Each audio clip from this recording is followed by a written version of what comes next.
Assalamualaikum warahmatullahi wabarakatuh. Selamat datang dan salam sehat. Berjumpa lagi dengan saya Lukman Agung Wijaksono selaku guru IPS SMP Muhammadiyah Boarding School Kampung Sawah. Pada kesempatan kali ini Bapak ucapkan selamat datang. Jazakumullah, kalian sudah selalu stay mendengarkan selalu bimbingan atau pelajaran IPS dari Bapak. Alhamdulillah kalian sudah sampai di semester 2 ini dan kalian sudah menyelesaikan semester 1 kurang lebih selama 5 bulan yang lalu. Pada semester kedua ini kita akan membahas tentang kalau dalam ruang lingkup mata pelajaran atau ilmu, yaitu ilmu ekonomi. Bab 1 semester 1 kita bahas tentang geografi, semester 1 bab 2 kita bahas tentang ilmu sosiologi, bab 3 semester kedua ini kita bahas tentang ilmu ekonomi. Adapun judulnya yaitu hubungan kelangkaan sumber daya dengan kebutuhan manusia.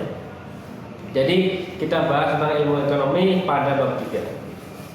Sebelum kita mulai pelajaran, alangkah baiknya kita berdoa terlebih dahulu untuk mengantarkan kita agar selama pembelajaran ini kita bisa mendapatkan ilmu yang bermanfaat. Berdoa dengan baca Bismillah. Baik, terima kasih teman-teman semua. Mari kita lanjut. Nanti kita kurang lebih akan mempunyai standar kompetensi yang harus kalian penuhi, yang harus kalian laksanakan, yaitu memahami kegiatan pelaku ekonomi di masyarakat. Pelaku ekonomi di masyarakat mendeskripsikan hubungan antara kelangkaan sumber daya dengan kebutuhan manusia yang tidak terbatas. Ingat, kebutuhan manusia itu tidak terbatas. Indikatornya apa aja?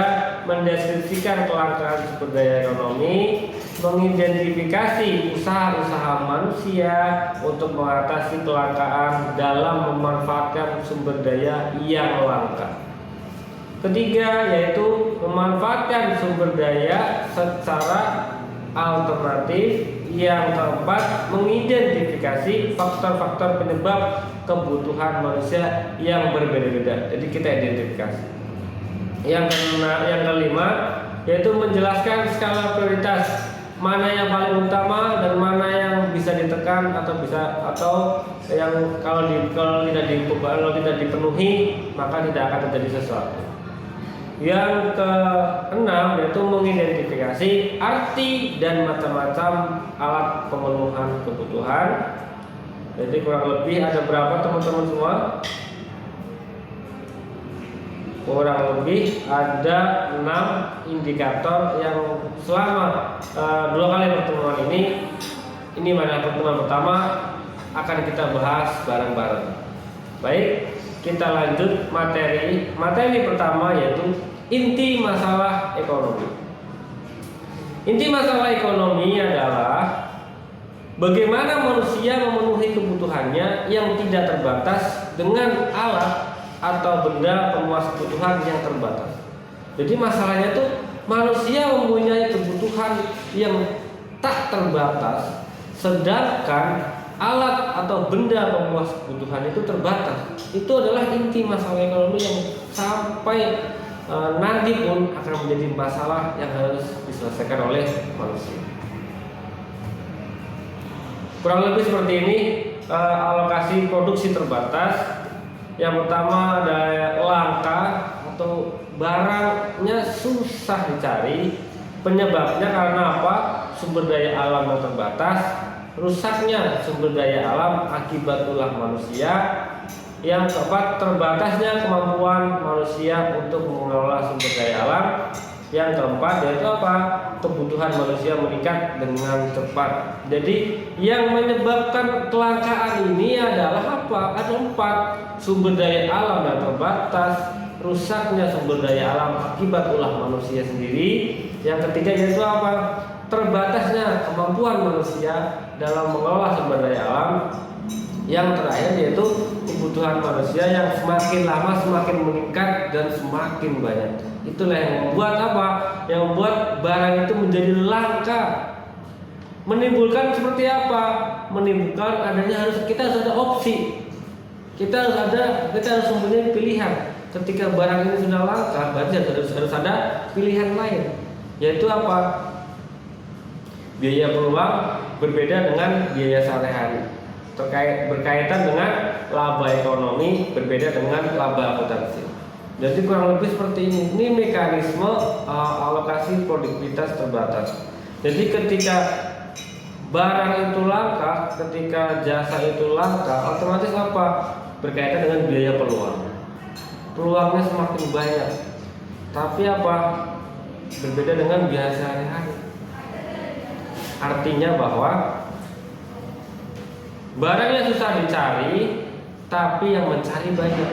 Peluangnya berarti sedikit untuk mendapatkan hal tersebut. Laba ekonominya bagaimana? Laba ekonominya tinggi teman-teman semua. Tapi apa? Tapi secara akuntabel yang tercatat atau yang terjual pasti sedikit. Ini adalah hukum ekonomi kurang lebih kenapa ada barang itu langka dan harus ada opsi atau pilihannya. Lanjut, langka atau scarce adalah kondisi di mana kita tidak mempunyai cukup sumber daya untuk memuaskan semua kebutuhan kita. Jadi ada keinginan, ada kebutuhan, tetapi kebutuhan tersebut susah untuk dicari teman-teman semua. Itu disebut langka. Kalau masih banyak dicari, berarti bukan langka, tapi banyak.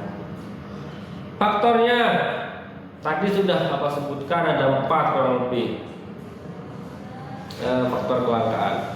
Keterbatasan jumlah benda pemuas kebutuhan yang ada di alam.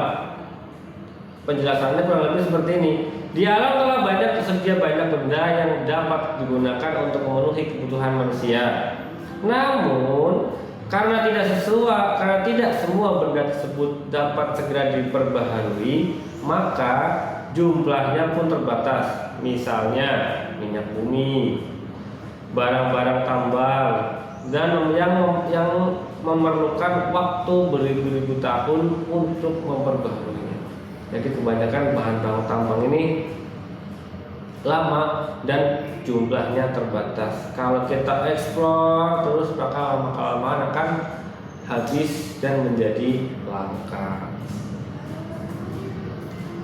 Faktor kedua yaitu kerusakan sumber daya alam akibat ulah manusia.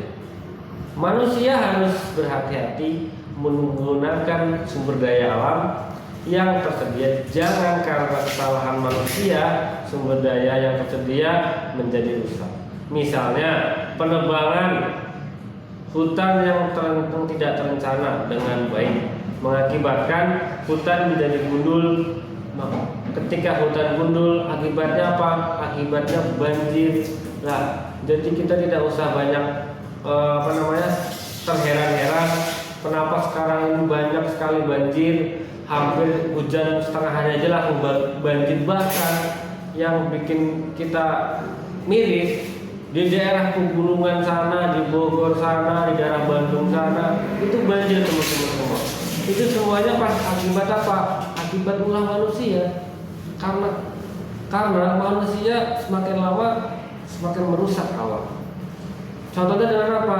Dengan adanya pengundulan hutan yang tidak terencana. Jadi hutannya ditebang tapi tidak ada rencana, artinya dia tidak menanam lagi pohon-pohon yang ada di situ. Itu kurang lebih seperti itu. Jadi bencana alam sudah pasti akibatnya pasti ulah manusia, kebanyakan ulah manusia. Apalagi bencana banjir. Kemudian faktor yang ketiga, keterbatasan kemampuan manusia untuk mengolah sumber daya yang ada. Mungkin sumber daya alam ini banyak, melimpah di bumi ini. Tapi apa? Tapi karena keterbatasan manusia dalam mengelola sumber daya alam, akibatnya apa? Kebutuhannya semakin terbatas. Keterbatasan manusia inilah kemampuan manusia inilah untuk mengolah sumber daya terjadi karena apa? Kekurangan ilmu pengetahuan dan teknologi, modal, dan faktor-faktor yang lainnya. Bisa jadi faktor alam, bisa jadi faktor internal, eksternal, faktor dari negara tersebut yang tidak mau sumber daya alamnya diolah dan lain sebagainya. Yang keempat yaitu apa teman-teman semua? Peningkatan kebutuhan manusia yang lebih cepat dibandingkan dengan kemampuan penyediaan sarana kebutuhan. Jadi semakin banyak populasi manusia di dunia ini, di bumi ini, maka kebutuhan manusia maka akan semakin meningkat. Nah, ketika ada peningkatan tersebut, akibatnya apa? Permintaan kebutuhan lama-kelamaan makin banyak. Cepatnya laju pertumbuhan penduduk tersebut di setiap tahunnya mengakibatkan terjadinya peningkatan jumlah kebutuhan. Peningkatan tersebut tidak diikuti dengan apa? Dengan kemampuan manusia dalam penyediaan sarana kebutuhan.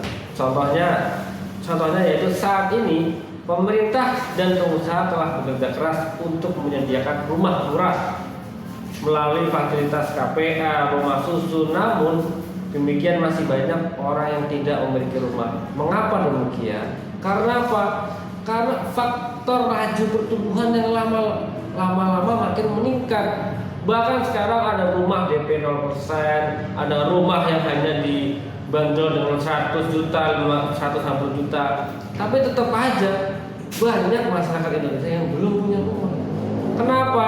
Karena tadi faktor kebutuhan yang semakin banyak dan faktor kebutuhan yang cepat mengakibatkan apa? Banyak kompleksitas yang terjadi di masyarakat pada saat ini. Mengapa demikian? Karena tadi faktor kebutuhan yang makin banyak dan yang makin cepat.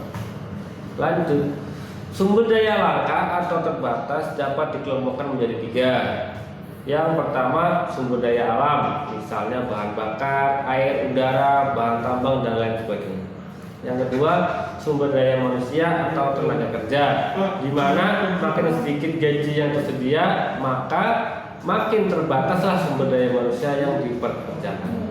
Yang ketiga modal dapat berupa uang atau barang. Modal dikatakan terbatas karena untuk memperolehnya diperlukan pengorbanan dalam bentuk biaya.